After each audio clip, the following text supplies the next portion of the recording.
سلسلة الثلج، سلسلة الثلج يا ابو عبير، يا ابو عبير سلسلة الثلج لنا فترة نسوق فيها وبنسويها، قمت نزلتها يا ابو عبير. يا ابو عبير ما ينفع الكلام هذا. مشاكل كلان باور وفالكونز رجعت من جديد، بس هالمرة الموضوع مش بس من الجمهور، الخلاف وصل لصناع محتوى معروفين زي ابو عبير وابو نوح. السالفة كلها بدت لما باور نزلوا تغريدة على اكس بيحكوا فيها عن الفيديو الجاي، الرحلة البحرية ولا الكشتة. هون متابعين فالكونز حسوا انه الفكرة مسروقة، وحكوا انه باور قلدوا فيها فيديوهات فالكونز، خصوصا انه فالكونز معروفين بهالنوع من السلاسل. ولو تدخل على قناة فالكونز بتشوف انه اكثر فيديوهاتهم اللي جابت مشاهدات عالية كانت تقريبا بنفس الاسلوب ونفس الافكار. عشان هيك من الطبيعي متابعين فالكونز يعصبوا وحسوا انه اللي صار تقليد، خصوصا انه هالمشاكل صارت قبل اكثر من مرة باور يتهموا فالكونز ومرة فالكونز يتهموا باور، يعني قصة قديمة بصناعة المحتوى. بس المفاجأة هالمرة انه ابو عبير رد على التغريدة وكتب العلا، والتغريدة جابت كثير مشاهدات، وصلت تقريبا 3 مليون مشاهدة خلال فترة بسيطة. وبعدها ابو نوح رد ببث مباشر على كيك. هذا هو رده العلا. يا ولد انت.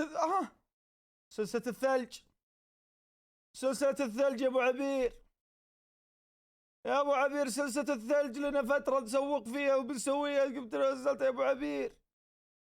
يا ابو عبير ما ينفع الكلام هذا. تجي تسوي سلسلة ثلج تعطينا العلا، ايش هذا الكلام؟ رد.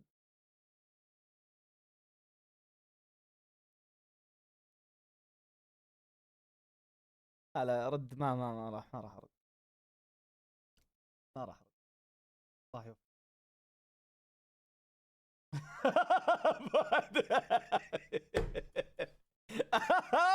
ابو عبير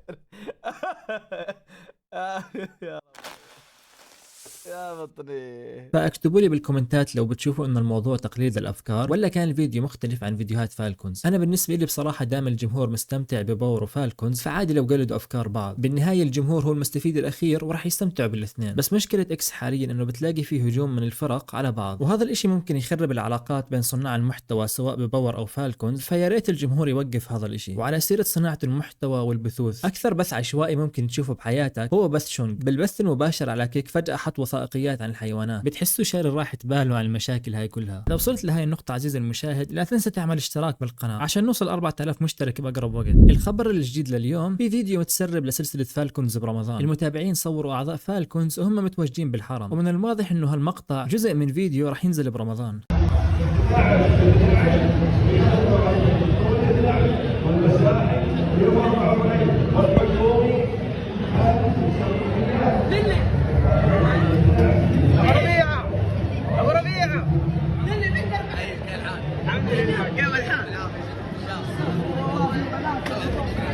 وبس كانت هاي الأخبار اللي معانا لليوم، ولهون بكون انتهى الفيديو عزيزي المشاهد. بتمنى تعمل لايك وتشارك الفيديو مع أي شخص بتحبه، وبشوفكم بالفيديو الجاي.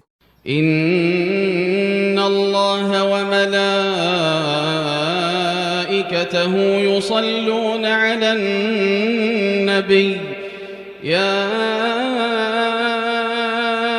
أيها الذين آمنوا صلوا